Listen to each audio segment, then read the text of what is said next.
Hello everyone. UP TET exam के लिए paper 2 में आज से हम आप लोग के लिए गणित शुरू करने जा रहे हैं। जो भी क्वेश्चन हम कराएंगे आने वाले एग्ज़ाम के लिए अत्यंत महत्वपूर्ण होंगे। तो चलिए शुरू करते हैं।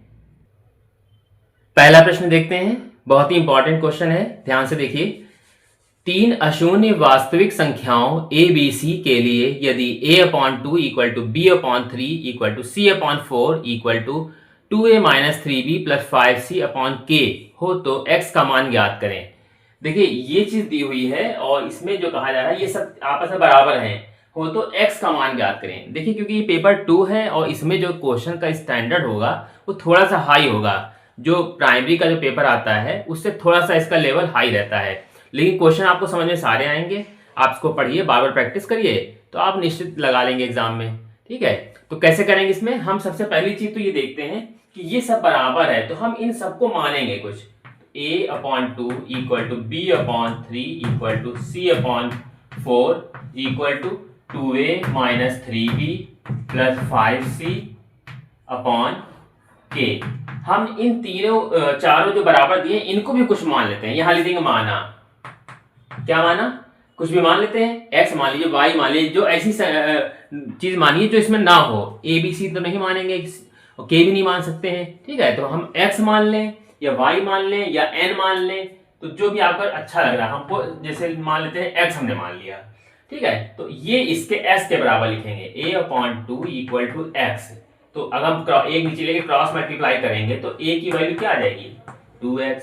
इसी तरह b/3 इक्वल टू x हो जाएगा तो b की वैल्यू क्या आ जाएगी, 3x। इसी तरह c/4 इक्वल टू x तो क्या हो जाएगा, c इक्वल टू क्या हो जाएगा, 4x।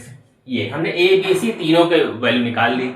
अब हम इसको भी इसके बराबर लिखेंगे, 2a-3b plus 5c/k equal to x। हमने इसको भी इसके इक्वल लिखा तो हमारा क्या मान आ जाएगा, 2a-3b plus 5c equal to kx हो जाएगा। यहाँ पे kx ये इतना आ जाएगा। अब हम यहाँ क्या करेंगे, यहाँ पर अब हम इसमें जो है वैल्यू रख देंगे।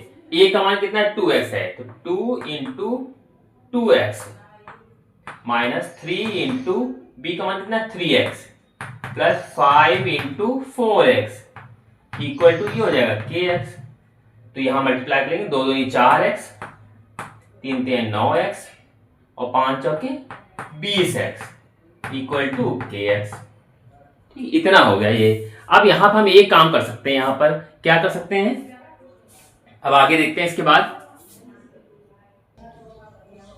यहां तक हमने सॉल्व कर लिया है। यहां देखिए 4x है minus 9x plus 20x equal to kx। तो अब हम यहाँ पे जोड़ घटा सकते हैं, 20 और 4 24। ठीक है, ये दोनों प्लस के हैं तो 24x हो जाएगा minus 9x equal to kx। तो ये 24 में से 9 घटा सकते हैं। अब तो कितने हो जाएंगे यहाँ पे, 8 6 14। ठीक है, 9 है ना, ये 9 5 14, 5 बचेगा और यहाँ पे बचेंगे 1, 15x। ठीक है, 15x इक्वल टू kx ही हो गया। अब देखिए x x यहीं भी कट सकता है डायरेक्ट। ठीक है, वैसे काट के दिखाना नहीं है, आप समझ लीजिए कि ये इससे कट जाएगा, चाहे इसको नीचे लेकर काटें या इसको नीचे लेके काटें। तो हमारा k का मान आ जाएगा सीधे सीधे क्या आ जाएगा, 15। तो इसमें पूछा भी यही गया था कि ये ना ये k का मान क्या है, तो k का मान ज्ञात करना। यहाँ पे जो प्रश्न है, प्रश्न में देखिए k का मान निकालने यहाँ था, यहाँ x था तो यहाँ k कर लीजिएगा। तो यहाँ हमारा k का मान कितना आ गया, 15 आ गया। यही से पूछा गया, यही इसका राइट आंसर आएगा। अगला प्रश्न है, दो संख्याओं का मासा और लासा क्रमशः 13 तथा 1989 है। यदि एक संख्या 117 हो तो दूसरी संख्या ज्ञात करें। देखिए मासा और लासा देते और एक संख्या दे दिया है इसमें 117, दूसरी संख्या पूछी है। इसका सूत्र होता है पहली संख्या गुणे दूसरी संख्या बराबर मासा गुणे लासा। ये फॉर्मूला होता है, ये आपने फॉर्मूला पढ़ा होगा।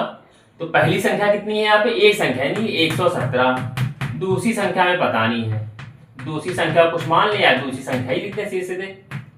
ठीक है, बराबर मासा कितना है हमारा, मासा 13 है और लासा कितना है 1989 ये। तो अब हम दूसरी संख्या निकालना चाहते हैं तो दूसरी संख्या बराबर क्या आ जाएगा यहाँ पर हमारा 13 गुणे 1989 और ये बटे में 117 आ जाएगा। ठीक है, अब ये 117 आ गया, तो अब ये कैसे कटेगा?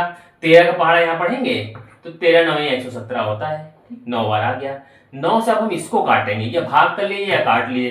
ठीक है, 9 दूनी 18, एक बचेगा, एक मिलकर 18 होगा, 9 दूनी 18 और 9 एकम 9, तो हमारा क्या आ गया यहाँ पे मान 221। कैसे किया है इसको? सबसे पहले क्या किया हमने, इसमें दो संख्या दी थी, दो संख्या को मासा और लासा दे दिया है और एक संख्या दे दी, तो पहली संख्या गुणे दूसरी संख्या बराबर मासा गुणे लासा। पहली संख्या का मान रख दिया, दूसरी संख्या ऐसे रहने देंगे गुणे में, मासा और लासा दोनों का वैल्यू रख दिया यहाँ पे। और फिर हमको दूसरी संख्या निकाली, ये कहा जाएगा इसके अपॉन हो जाएगा, क्योंकि यहाँ बीच में बराबर लगा हुआ है। तो अब हमने इसको काट लिया, काटने के बाद जो मेरा आंसर आया है वो आया 221। यही इसका राइट आंसर होगा। अगला प्रश्न है, जब x की घात 13 प्लस 1 को x माइनस 1 से भाग दिया जाता है तो शेष क्या बचेगा? देखिए क्वेश्चन ऐसे बोला जा रहा है कि शेष क्या बचेगा, आपको जो शेष बच रहा है वो ज्ञात करना है। और भाग किसको करना है? इसको इससे भाग करना है, x माइनस 1 से। आप चाहे भाग विधि से करिए, बहुत लंबा चौड़ा बनता आएगा, क्योंकि यहाँ पे घात लगी 13, तो हम इसको दूसरे तरीके से बताएंगे जिससे आपको आसान भी पड़ेगा।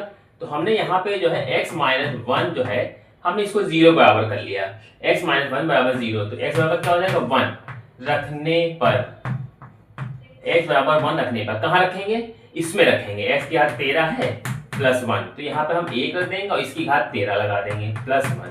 अब 1 को हम चाहे जितनी बार गुणा करें, 1 गुणे 1 गुणे 1 गुणे 1 13 बार गुणा करेंगे तो हमारा मान कितना आएगा? 1 ही आएगा। ठीक, एक इसका आगे एक ये पहले से ही है, तो हमारा आंसर क्या आ गया? सीधे सीधे 2। यही इसका राइट आंसर होगा। कैसे किया है समझने वाला है कि यहाँ आप भाग करके देखने की जरूरत नहीं है यहाँ पे, क्योंकि आपको ऑप्शन जो दिया होगा वो कुछ इसी रूप में दिया होगा। तो अब आपको करना क्या है, x माइनस 1 जो दिया है हमने इसको इक्वल में 0 कर लिया, एक पलट को उधर चला गया, यही मान हम इसमें रख देंगे यहाँ पे। तो x की घात 13 है तो यहाँ इसकी घात 13 लगा दिया प्लस 1।